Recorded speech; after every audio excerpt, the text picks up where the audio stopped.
Hi friends, welcome in my YouTube channel. आज का जो टॉपिक है that is Basel norms, very important topic for the exam point of view. इसमें से काफी क्वेश्चन जो है एग्जाम में आते हैं, तो कैंडिडेट्स ने जो है मेरे को पर्सनली बोला भी है कि मैम ये टॉपिक जो है हमें मुश्किल लगता है, तो इसमें से आप कुछ करवाओ बेसल नॉर्म्स में से।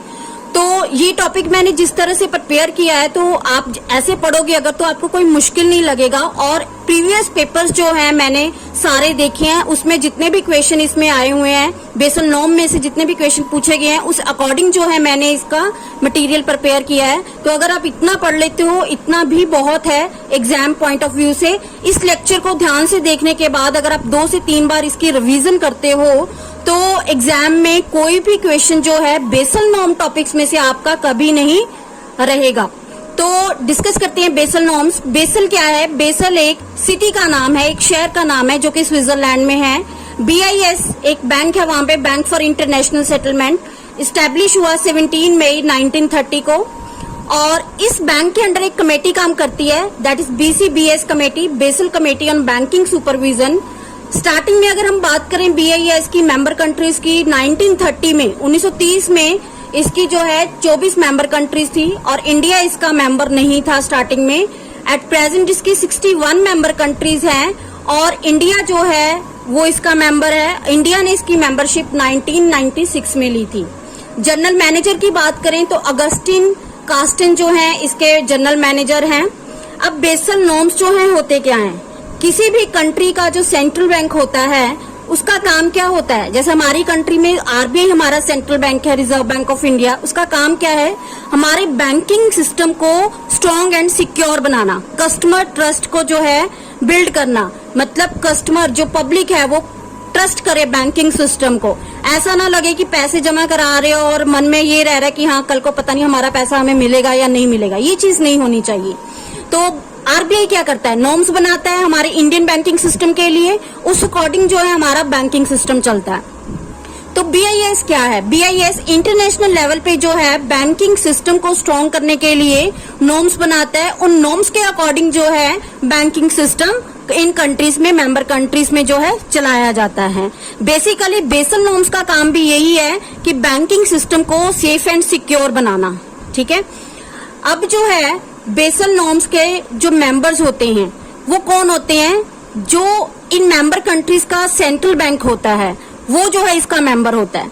जब भी इसकी कोई मीटिंग होती है बेसल की, BIS की बेसल में, तो जो सेंट्रल बैंक का गवर्नर होता है, हर कंट्री के सेंट्रल बैंक का जो गवर्नर होता है वो जो है इस मीटिंग को अटेंड करते हैं। अगर वो अवेलेबल नहीं है, मतलब किसी कंट्री के सेंट्रल बैंक के गवर्नर जो है उस टाइम पे अवेलेबल नहीं है, तो उस कंट्री के प्राइम मिनिस्टर को जो है उस मीटिंग के लिए जाना होता है। अब हम बात करते हैं बेसल जो है 3 पार्ट्स में आया है। Basel 1, Basel 2, Basel 3। सबसे पहले हम डिस्कस करते हैं बेसल 1। बेसल 1 क्या है? बेसल 1 कंस्ट्रक्ट हो गए थे 1988 में। मतलब इसका डिजाइन प्रिपेयर हो गया था कि क्या क्या नॉर्म्स इसमें रखने हैं, लेकिन इसको लागू करने में 4 साल लग गए। 1992 में ये जो है इम्प्लीमेंट हुए। बेसिकली इसमें क्या किया गया? बेसल 1 में कार को इंट्रोड्यूस किया गया। अब कार क्या होती है? Car capital adequacy ratio, very important. ये जितना भी मैंने अभी तक आपको कराया है सारा जो है एग्जाम में इसमें से क्वेश्चन पूछे गए, मेंबर कंट्रीज के, एस्टैब्लिशमेंट के, BIS के, बेसल कमेटी के, BCBS कमेटी के। ठीक है। तो कार के बारे में भी काफी इंपॉर्टेंट है, क्वेश्चन पूछा जाता है। कार की फुल फॉर्म क्या है? Capital adequacy ratio. अब कैपिटल एडिक्वेसी रेशियो क्या होती है? Ratio to risk weighted assets of the banks maintain only in cash. मतलब हर बैंक के लिए लोन करने से पहले कार मेंटेन करना जो है जरूरी है। बिना कार मेंटेन किए कोई भी बैंक जो है वो लोन नहीं करेगा। अब कार का फॉर्मूला क्या होता है? Total capital divided by risk weighted assets of the bank into 100। ये जो भी परसेंटेज आएगी हमारे पास, उतने परसेंटेज कार जो है मेंटेन करना हर बैंक के लिए जरूरी है। कार क्या होता है? एक कैश में एक अमाउंट जो है अलग से बैंक अपने पास रखेगा जो है रिस्क के लिए। अगर बैंक जो भी लोन देता है उसको लगता है कि इन लोन्स में कोई रिस्क है, तो उसके लिए अपनी सिक्योरिटी के लिए अलग से पैसा जो है कैश की फॉर्म में मेंटेन करके रखेगा। अब बेसल 2 क्या है? बेसल 1 के बाद बेसल 2 आए। बेसल 2 कंस्ट्रक्ट तो हो गए थे 1999 में, लेकिन इम्प्लीमेंट होने में जो इसको बहुत लंबा टाइम लगा। कुछ वर्ल्ड क्राइसिस भी थे उस टाइम पे, उन ईयर्स में इन बिटवीन। तो 2011 में जो है बेसल 2 इम्प्लीमेंट हुए। अब बेसल 2 में क्या है, बेसल 2 में जो कमेटी है BCBS कमेटी, उसने जितनी भी स्टडीज करी तो उस स्टडी में से 3 रिस्क निकल के सामने आए, जिन 3 रिस्क के कारण जो है बैंक को नुकसान होता है या बैंक जो है दिवालिया घोषित हो सकता है। तो वो 3 रिस्क क्या थे, 3 मेजर रिस्क कौन कौन से, very important name of the risk, credit risk, major risk and operational risk. Credit risk basically अगर कस्टमर जो है फेल हो जाता है लोन रीपे करने में। मेजर रिस्क जो है मार्केट रिस्क होता है, मार्केट वैल्यू कम या ज्यादा होती है जब बैंक की।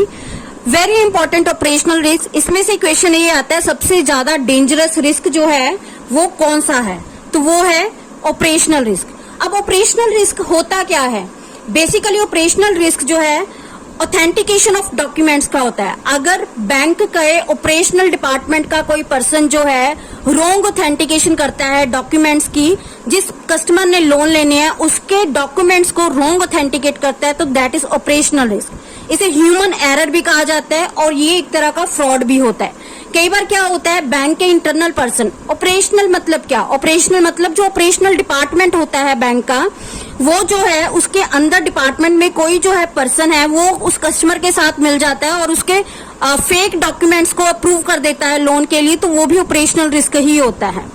तो इस सिस्टम को सेव करने के लिए जो है बेसल कमेटी ने क्या किया, 3 जो है पिलर बनाए बेसल 2 में। बेसिकली बेसल 2 में 3 पिलर बनाए, उन पिलर्स के अकॉर्डिंग जो है बैंकिंग सिस्टम को सिक्योर किया गया। अब वो पिलर्स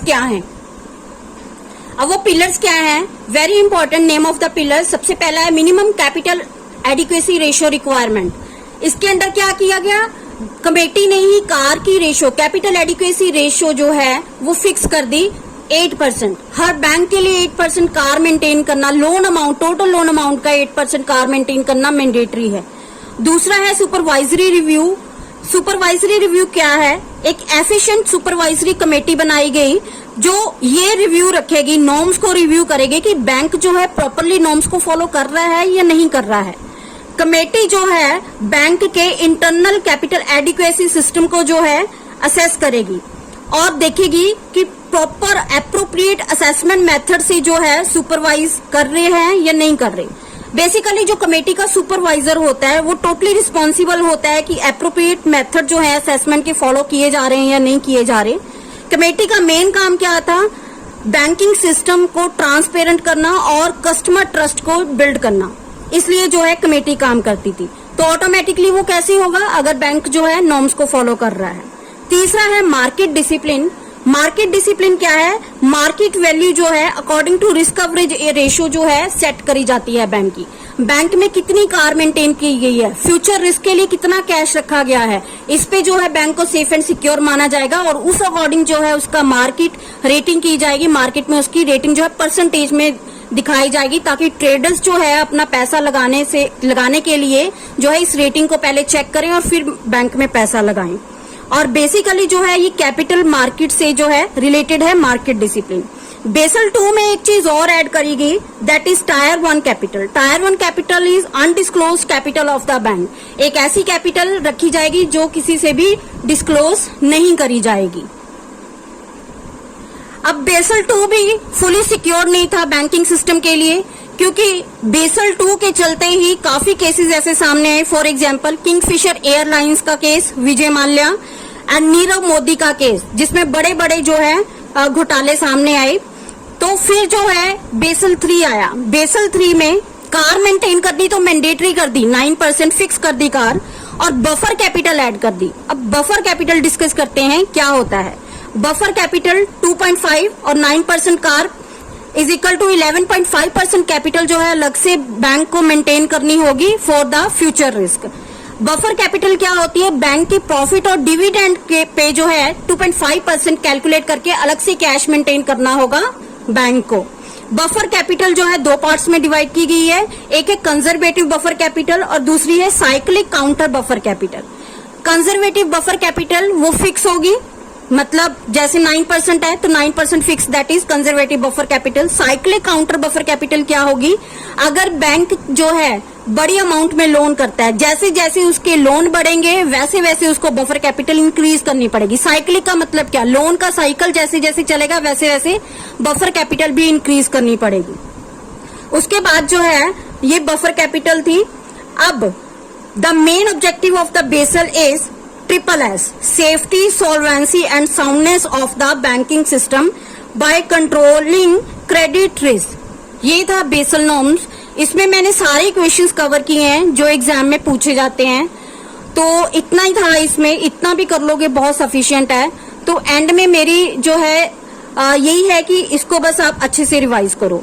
तो मेरी वीडियो को प्लीज लाइक करिए, शेयर करिए, चैनल को सब्सक्राइब करिए, क्योंकि वीडियो बनाने में जो है बहुत मेहनत लगती है। 2 दिन बाद मैं कोई वीडियो अपलोड कर रही हूँ और इसमें जो है मेरे को काफी टाइम लगा इस टॉपिक को स्टडी करने में। तो please like, subscribe and share. Thank you so much.